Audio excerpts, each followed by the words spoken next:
મહેસાણાની કડી વિધાનસભા પેટા ચૂંટણીનો મામલો કોંગ્રેસના ઉમેદવાર રમેશ ચાવડાએ લગાવ્યા ગંભીર આરોપ। કુંડાળા ગામ બોગસ મતદાન માટે આખા ગુજરાતમાં બદનામ।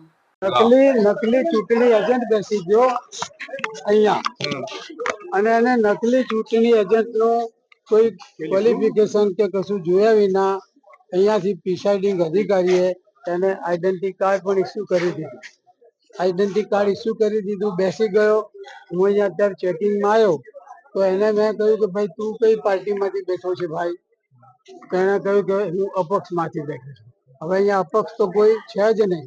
જે લોકો છે નાની મોટી કોઈને કોઈ પાર્ટીમાંથી છે, જો કે 11 પેલા આપ્યા હોય એટલે અપક્ષ તરીકે પેલામાં આવે, માન્ય પાર્ટીના ના હોય એટલે તો પાર્ટી તરફથી અપક્ષ તો એ હોય કે જેને કોઈ પાર્ટીનો એના આધાર જ ના હોય।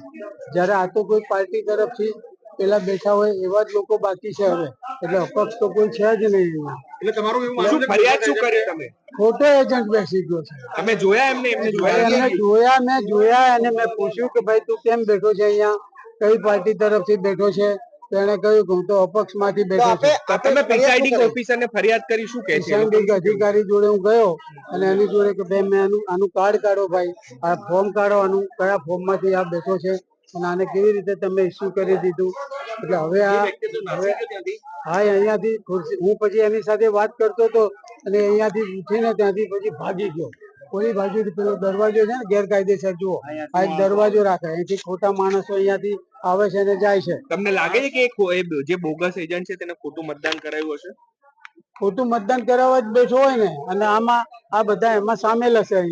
અહીંયા રાત્રે આ લોકોને ખાવા પીવાની અને બધી વ્યવસ્થા કરતા હોય છે। આ બૂથ ઉપર કુંડાળ એ અમારું કડીનું મોટામાં મોટું અને ખરાબમાં ખોટામાં ખોટું બૂથ છે। અહીંયા સૌથી વધારે ખોટું અહીંયા થાય છે। આ મુદ્દે તમે ચૂંટણી પંચને ફરિયાદ કરો છો?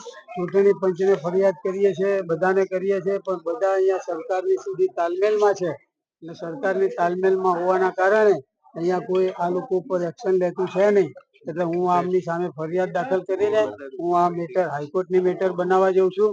એટલે આપ મીડિયામાં આપ ચાલુ કરો અને મને આમાં મદદ કરો। ન્યાયના હિતમાં મીડિયા મને મદદ કરે એવી હું આપ સૌ મીડિયા